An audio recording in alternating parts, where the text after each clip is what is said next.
গতানুগতিক কিছু কেতাবাদি পড়ে আমরা নিজেকে আলেম মনে করি। ইসলামের মূল যে ভিত্তি তাওহীদ, এটাই বোঝেন না, তাহলে সে কিসের আলেম? তাওহীদের বেসিক যে সংজ্ঞা এটা জানেন না। তাগুত আর তাওহীদ এটা কখনোই একটার সাথে আরেকটা কোনো সম্পর্ক নেই, সাংঘর্ষিক একটি বিষয়। এমনও আলেম দেখা যায় যে তাগুতের সাথে খুব স্বপ্রণোদিত হয়ে ভালোবাসার সাথে সম্পর্ক রাখে তাগুতের থেকে ফায়দা হাসিল করার উদ্দেশ্যে। সে কেমন আলেম হলো?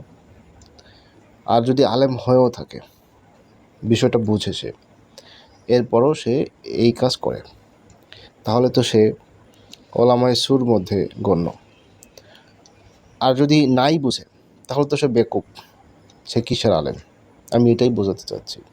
আলেমদের মধ্যে একটা বড় অংশের এই সমস্যা আছে, এমনকি বিশাল বড় হাস্তি মাস্তি বিশাল কিছু এমন লোকদের মধ্যেও কিছু মানুষদের মধ্যে এমনটা পাওয়া যায়। এখন তারা কি এটা না বুঝে করে নাকি বুঝে করে জানি না। বর্তমানেও গদিনসীন অনেক পীর, ভণ্ড যারা তারা আলাদা, হকের ব্যানারে হকের সাইনবোর্ডওয়ালা এমন অনেক পীর, মানে তার পীর মুরিদি নিয়ে এইগুলো খানকা নিয়ে ব্যস্ত।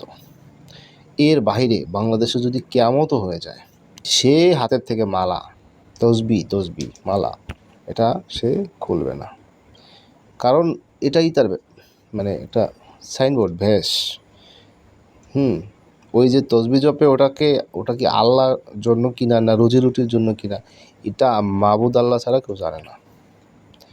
কারণ মাবুদের ইসলাম তো শুধু এটা না, সে মাবুদের ইসলাম কি ফলো করতেছে? মাবুদের ইসলাম কি এটা নাকি? মাবুদের ইসলামের কোরআনের পাতায় পাতায় তো ওয়াতানহাউনা আনিল মুনকার বলেছে, তার মধ্যে এই সিফাত তো নেই।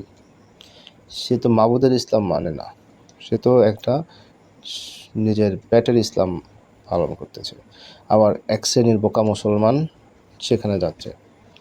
আর এসব জায়গায় যারা যায় তারা কিন্তু তারও আর এক ধরে বেশ। সে দেখলো যে আমার তাগুতের সাথে সম্পর্ক রাখতে সে মানা করতেছে না, তাগুতের সাথে সম্পর্ক বজায় রাখা আমার এখানে গেলে কোনো অসুবিধা নেই, সে মানা করতেছে না সম্ভব। এমনকি সে হয়তো নিজেও তাগুতের সাথে, ওই যে পীর, সে নিজেই হয়তো তাগুতের সাথে খুব দহরম মহরম স্বপ্রণোদিত হয়ে দহরম মহরম বজায় রেখে চলছে। তাহলে সে জায়গায় গেলে আমার সবই ঠিক থাকলো।